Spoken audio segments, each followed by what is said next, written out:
Mobile, and today we are going to go out and switch out a rear end on a Hot Shots vehicle. It is a Ford F3.50. This is a truck that blew an axle and bent the axle shaft. Yeah, you got to be working them pretty hard to actually bend the axle too. But bent the axle too. After some careful measurements, we determined that it is going to be well wiser to just replace the entire housing and rebuild it to what he needs it to be instead of trying to repair it. It wasn't bent much, but it was bent enough when you go to put axles in it. We picked it up and noticed how bad it was off, and second of all, it wasn't allowing oiling to the hub. So that gives you an idea how bad this was bent. But we're going to replace it today. And hopefully everything goes great. We don't break U-bolts or snap off driveline bolts or break brake lines. And hopefully everything just switches right over. So we'll keep you posted because there's a lot of what ifs in there. And we're doing it on the side of the highway. Well, actually, shouldn't say on the side of the highway. We got them to a rest area. So we're going to do this inside of a rest area and get them up and going. They just called me at roughly 9 this morning and told me that the differential has arrived, and the spare one, and they claim is new. So we're going to see what we got here and what we're getting ourselves into. I'm not quite sure if the gear ratio is going to match the truck, because I asked him about that a couple of times and he kind of went humming. So we're just going to get it up and rolling so they can make their delivery.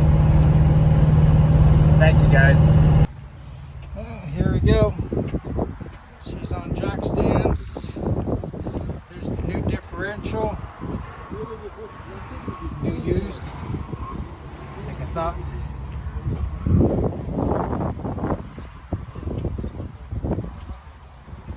Everything. Jack stand. I'm gonna start off, remove a drive shaft, disabling the parking brake. Get that up, pulled off there so we can pull the cables through and get that disconnected. So there we go. We got a day's worth of work. As you can tell, we got a broken line right here.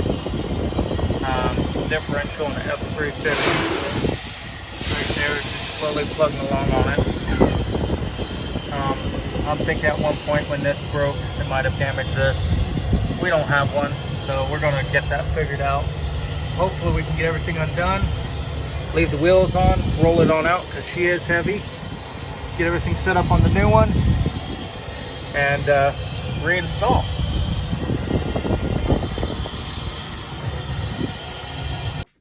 This is John with a safety briefing. When you saw me go underneath that truck being supported by my crane, I just wanted to clarify I did have jack stands placed up farther forward on the frame just in case that truck was to come down, because under no circumstance should you ever go underneath a truck that's up on a jack without jack stands, a truck that's being supported by a crane and cable, or a winch. Those items do fail. Winches have brakes that go out, gears that strip, cables that snap, and hydraulics that go out.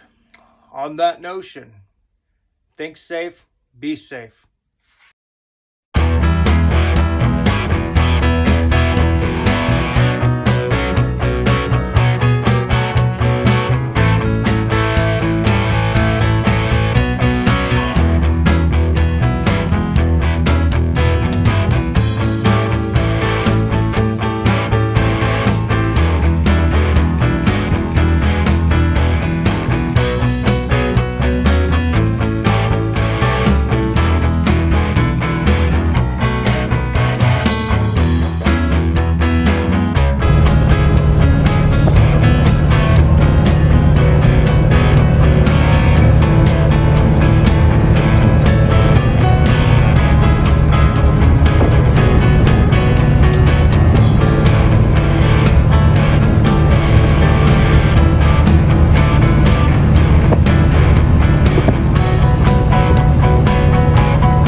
Well, we got the differential in the truck, ran some tests on it, drove it around, topped it off with oil, you know, set the brakes, you know, all the fun stuff. Everything worked out good on it, and they were happy with it. Got the wheels all torqued back down. Yeah, I put some grease on their fifth wheel so they could load it up on the trailer. And then we fought the differential back into the trailer, which previously, you guys didn't see, we had to fight that differential out from under another trailer. And where they stuck it is just a pain in the butt. And they're heavy, and you can't just directly lift it with the crane. It was a lift and pick and set and twist and about 10 other items, plus had to move some vehicles on there. But on that notion, everything worked out good. Customers were happy to get up and going. Had a little bit of trouble with the ABS, getting them out of the diffs. I don't know if any of you guys have ever dealt with those ABS sensors on those 2020, 2021 Ford pickups, F350s and your 250s, but they get a little bit of rust on them and they don't want to come out. So a little bit of a FYI, a little bit of patience, and a lot of penetrating oil will go a long ways with those things. So on that notion, thank you guys for watching. Please subscribe, and I appreciate it. Thank you. This is John with Go Mobile, and today we are going to go out and look at another motorhome that broke something on the rear end. I know he blew some tires, said he snapped some studs, so we'll see what we got and see if we're going to disable the rear end or tear it apart. Thank you. Ladies and gentlemen, here you go. 450 pickup, which looks to be about the same size axle as a 350, but we won't get into that. As you can tell, snapped a couple studs. We got 1, 2, 3, 4 studs that have been snapped on here. As you can tell by the leaf springs, and that's a pretty impressive leaf pack. That is inverted. It is completely inverted. That is not good, and is showing me that this vehicle is extremely overloaded. Now, on that notion, everybody, there is a GVW that's posted inside the door of this vehicle, or right there. Even though it fits in your 20-foot motorhome just fine, and it feels like it drives just fine, think about the load that you're putting on the tires and the wheel studs. This vehicle had a blowout. That's all it was a blowout, and blew 4 lug nuts and studs off of this wheel over here. Could have potentially lost both wheels because of its weight. On that notion, everybody, just pay attention to this. I've worked on one the other day that was overloaded. There's only so much weight that you can put on them. So pay attention to that GVW. And if you have any questions about how much it weighs, your local co-ops, weigh stations, all that have scales for measurement. And they can weigh you out and tell you how much weight is on this rear axle. So you guys can make a sophisticated decision. Do you want to have that much weight and possibly step up the tires, beef up the rear end, or something in that nature, or just take some of the weight off? I know.